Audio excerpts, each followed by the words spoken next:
big one is a general lack of maintenance, okay? And this accounts for the potholes, all the crumbling pavements. Anytime there's a paving slab or something goes off, it never gets fixed. It doesn't get fixed for ages, and nobody knows who to report anything to. If a drain gets clogged and the whole street gets flooded for 3 weeks, and the disabled neighbour can't get out, they don't know who to talk to. Right? And this also accounts for the pavement parking on Mill Road, because you don't have enforcement. This is a general malaise of upkeep in Cambridge, which is across the board. It's not just Mill Road, but the council don't do the necessary basic work to keep the city functioning, and it's kind of falling apart, and it has long time been that way. Right? That's theme number one. Is anybody agreeing or disagreeing? Does that sound reasonable? So this obviously is attached to money. Where is the money going? Where is it actually being spent? It's all being spent in the wrong places.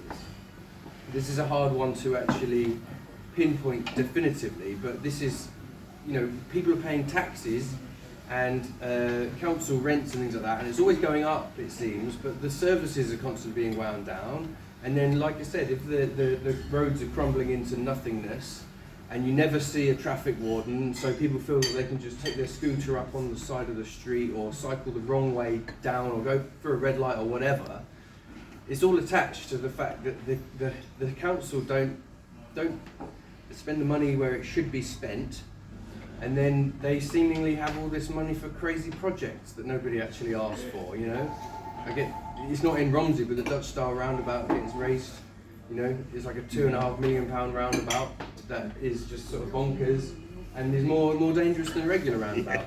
And now they're talking about refurbishing Market Square and rebuilding the Guildhall and stuff. It's going to cost £20 million. They just suddenly pulled £20 million out from somewhere, but they're not cleaning the gutters. See, so that's second theme. And then another thing which is now, I think this is important, I want to see what all of you guys have to say about this. What do you think about the Beehive Centre getting taken away, essentially? Is anybody liking that idea? No. This is a retail sort of facility that services thousands of people. You can go there from any point in Cambridge. Yes, you have to use a car. Sorry for the sin of using a car, but you can go there and get your whole month's supply. You've got a pet shop there. You've got B&M, nice cheap deals there. You can get your homeware. You can also get your hobby crafts and stuff like that. And you can do a day's shop there and get your whole month's things. If that goes, where are people going to go? It's always round. Exactly. And this is just. I think this is something that is slowly occurring to people. It's like, wait, hang on, what? They're going to take that away? And it's the same thing. This city has got its head in the wrong place. Yeah, it's not. I wasn't going to say it. I have to filter my language. Anyway, so that's that. And the GCP and the council, particularly over the last year, because of the congestion charge, but all of their various schemes, they've destroyed the public trust. Yeah. Yeah, definitely. Completely destroyed it. And nothing that they say, even if they do try and do something that is useful, no one's going to back them or believe them. And the only way they can do something is through the blunt instrument of force. And you just read about the Grantchester Greenway. It's the same across the board. And the Coat and Orchard. It's the same thing again and again and again. And people are just starting to wake up to this over the last year and a half.